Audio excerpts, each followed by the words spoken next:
Thanksgiving on Plymouth Plantation by Diane Stanley, illustrated by Holly Berry. Wow, look at all of the Thanksgiving food. Every year we go to visit our grandmother for Thanksgiving. We're probably saying, oh, so what? Lots of people do that. And you're right, lots of people do. But you see, visiting our grandmother is like visiting your grandmother. Our grandmother takes us traveling.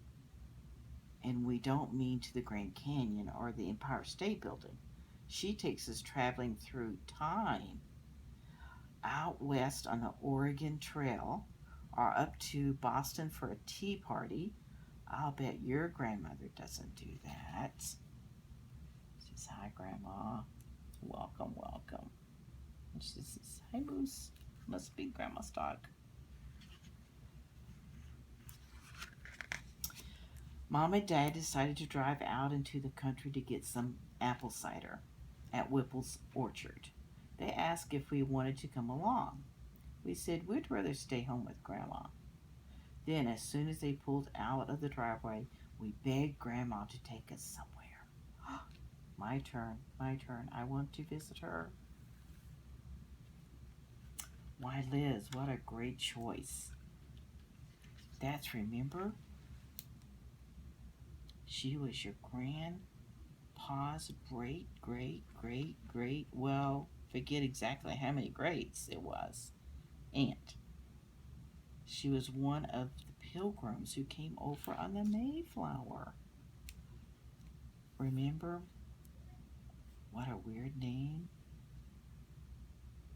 I think it's Lurton. That's nothing. I know a dog named Sparkplug. When you travel back in time, you have to put on the kind of clothes that people wore back then. If you don't, they'll think you're really strange. He says, I have to wear 3 layers? I'll bake. Trust me, Lenny, you'll be happy to have them. No central heating, you know. Well, I thought pilgrims always wore black suits and big hats with buckles on them. Nope, they dressed like ordinary working people of their time, and they liked to wear colors. Some as as anybody else. Of course, on Sundays, they put on their best suits and family collars. So they're digging through, getting on to see what the pilgrims would be wearing. As soon as they were dressed, Grandma put on her magic hat, and we all held hands and closed our eyes. She told us to take a deep breath.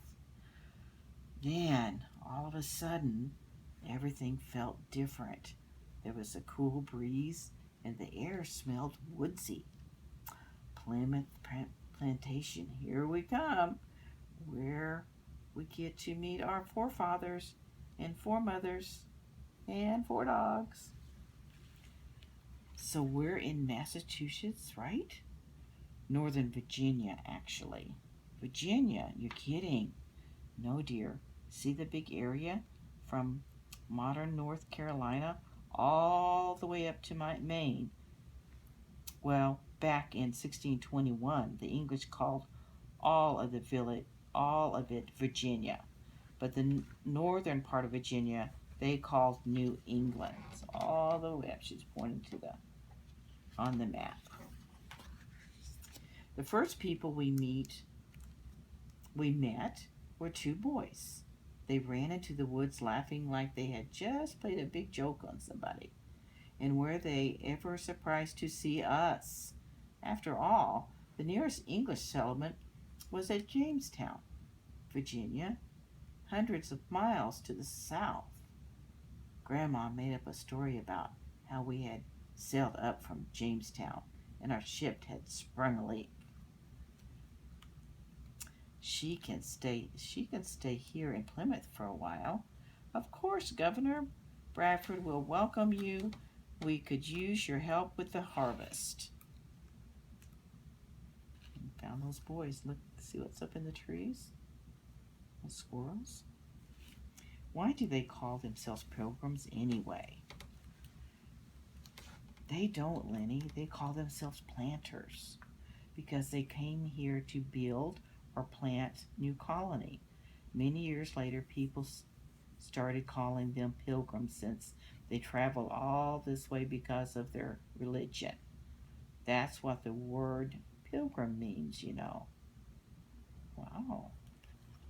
And the little dog down here says, "Oh, I'm confused." But they called them pilgrims because of their religion. Governor Bradford was surprised to see us too, but he invited us to stay there and share what little they had. He said that since it was harvest time, they could really use our help. When grandmother said we were distantly related to the Allerton family, he said we should stay with them. He's over here saying, "Come, I'll take you to see Isaac Allerton. He will be glad of a woman's help at home. I know his wife, Mary, died this winter, and he has three children to look after. Of course, I'd be happy to help. Is this a harvest time? Does that mean we get to go to the first Thanksgiving?" Well, sort of. You'll see. Have you seen John and Francis Billington? Those tickle-headed fellows? Not since this morning. So they're out picking all the harvest, the wheat and the beans and the pumpkins. And she's wondering if she's going to see the very first Thanksgiving. A lot of people lived with Mr. Arlington. There was Isaac Arlington and his three children. Bartholomew, remember little Mary? But some of them weren't relatives at all. They were people whose families had died or who had come to America alone. The house was just one big room with a fireplace at one end. That's where they did their cooking.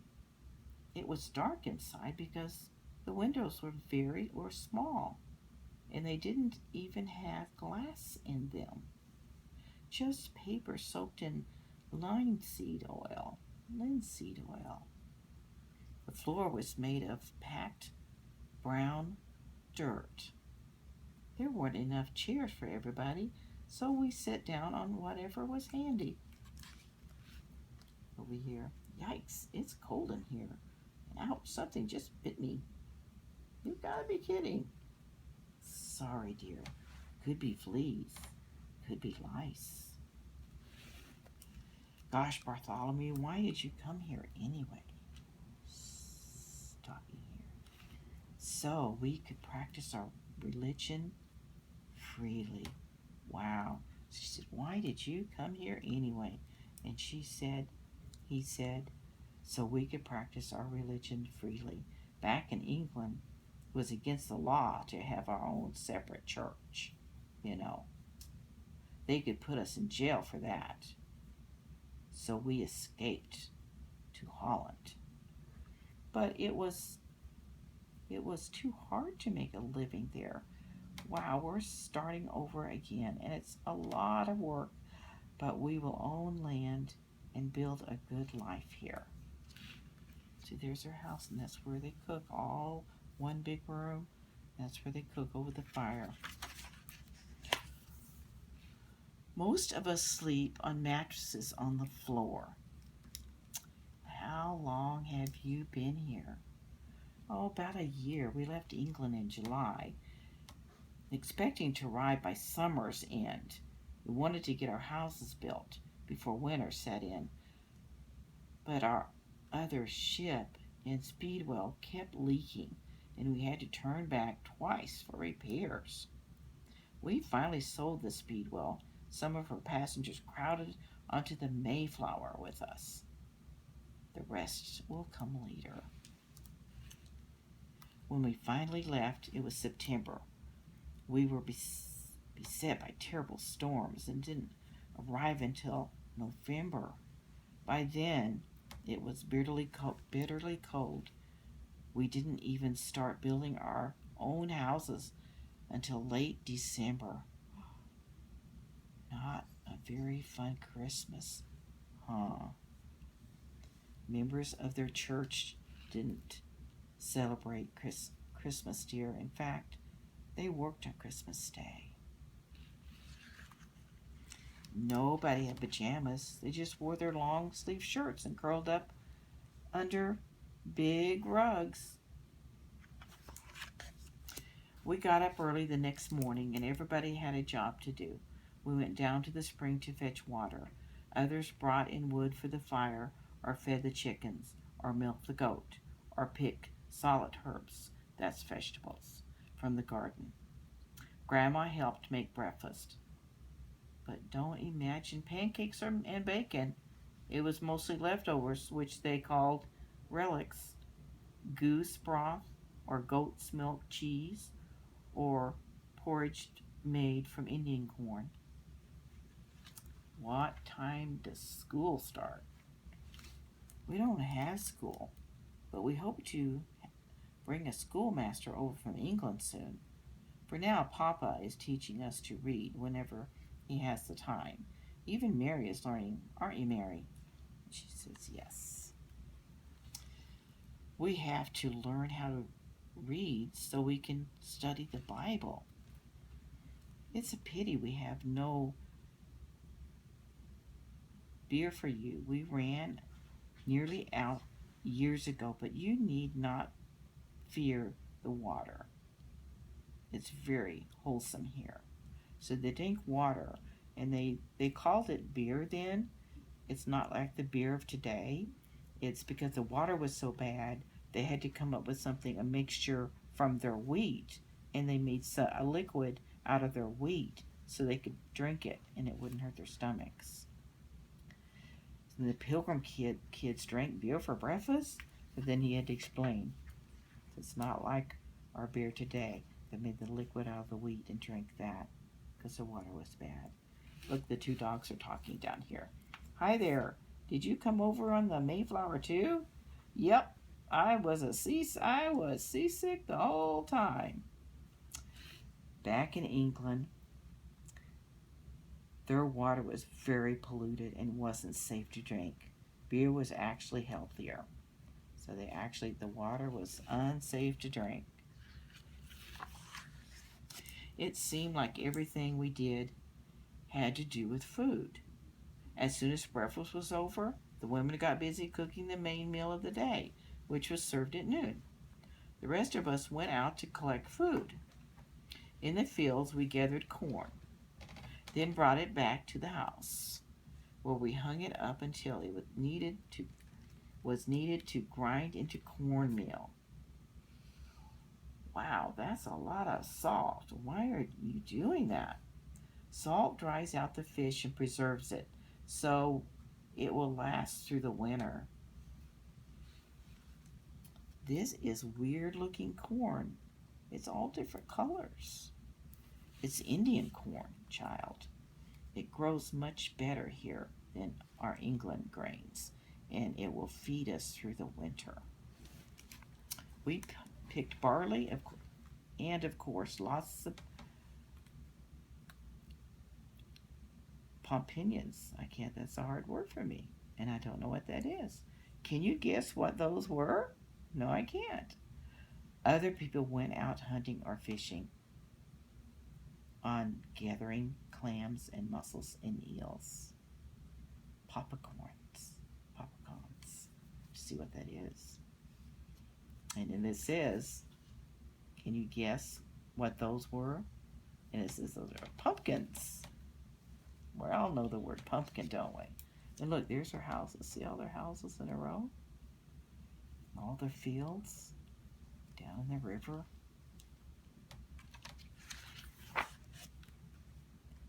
We met a man called Squanto, a rampagio of the Patrick's Club village. He spoke very good English because he used to live in London. When he was a boy, some English sailors kidnapped him and made him a slave. But Squanto escaped and finally got back home. When he arrived, he found his village deserted. Many of his people had died from a terrible disease, maybe smallpox, caught from European fishermen. Oh, what a sad story. What happened then?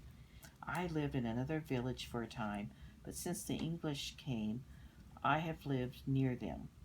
They were in great need of my help, since they know little of our land and less of our language. And his name is actually Squanto, but I guess the English couldn't quite pronounce it. And indeed, he is a true friend to us. He taught us how to grow corn by digging holes, dropping a few fish inside, then planting the corn on top. That gives the corn something to feed upon as it grows. See, they dug the hole, put the fish in, put the corn on top, and then covered the hole back over. But we had to keep an armed watch over the fields at night so the wolves wouldn't dig up the fish and spoil our crop. See, the wolves could smell those fish, so they had to keep taking turns being guard over their fields. On Sunday, we didn't work at all. That was the Lord's Day.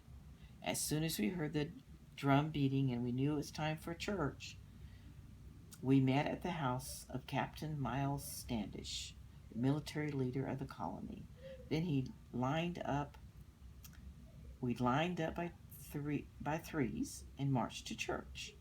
Everybody in town was expected to go, even if they weren't church members. And the service lasted all morning. Then after lunch, which they called dinner, we went back for 3 more hours. Which one's the minister, she's saying here? We don't have one yet. Until we do, Master Brewster acts as our religious leader. He's our ruling elder, you see. You know who he is, dear? He's Love and Wrestling Brewster's father. Yeah, I was wondering about them. I mean, Love is a pretty weird name, especially for a boy. But at least it's kind of nice. But why would anyone name their kid Wrestling? I believe it's short for Wrestling with, yeah. I think I take it back. That definitely beats Sparkplug. The Pilgrims didn't have anything in their worship service that wasn't mentioned in the Bible. So there weren't any prayer books or hymns. There wasn't an altar with candles. There wasn't any heat either. So some people brought little foot warmers filled with burning coals. We kids sat with the women and were expected to keep quiet.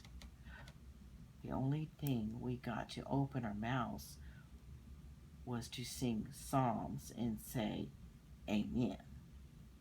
This doesn't look like a church. It looks more like a storeroom. It is a storeroom, but the building isn't important. It is the people who are the church. Children, hush. Look, see all their hats that they wore? That's all the men's hat they wore. And the men sat on one side. Here's all the women children sitting on one side. And look at their hats. Very interesting. And they mostly wore them inside. Usually when you have a hat, you take it off inside. But they wore their hats inside because it was very cold. And they had to keep their heads warm. At last the harvest was all gathered in, and it was time to celebrate. So the men went off hunting and fishing and came back with enough food to last us all for a week. The women worked just as hard chopping and mixing, boiling and frying, and the meat stews, which they called potages, roasted meat on spits over the fire, and stuffed puddings into the bellies of the turkeys. Wow, look at all that. Puddings? That's stuffing to you. Lenny, what happened? Where are your shoes? Johnny Billington told me how Sequoia can't tread eels out of the mud, and I thought it sounded fun, so I tried it. Only he didn't say to take my shoes off first, and now they're totally ruined. Don't worry, we bought a good supply of shoes from England when we came. I'm sure we can find a pair to fit you. So all the women preparing, have the turkey on the fire there. The great honor was Muskaka, a sacram or chief of the Wampanoag people. He arrived with about 90 men, and they stayed and ate with us for 3 days. Some of the men who came with Muskaka went hunting and brought back 5 deer as gifts for the most important colonist. Even with such a big crowd, there was plenty of food. Look, there he is, the king of the Indians. We have a treaty with Muskaka, signed last spring. We agreed to help them if they are attacked, and they promised to do the same for us. Muskaka isn't actually his name. It's his title. It means great leader. His real name is Arshoquek, which means yellow feather, in Wampanoag. Of course, nobody had a table big enough to set 140 people, so we ate all over the place. The important men like Governor Bradford and Captain Standish and Muskaka sat at the head table and had the best food. The rest of us ate inside or outside at tables or on the ground. It was kind of like a big potluck supper. We helped set the tables and serve the food and clear the dishes away. That's what children and unmarried young people were expected to do. I don't understand why John and William and Edward and George have to do so much work while the other men just sit there.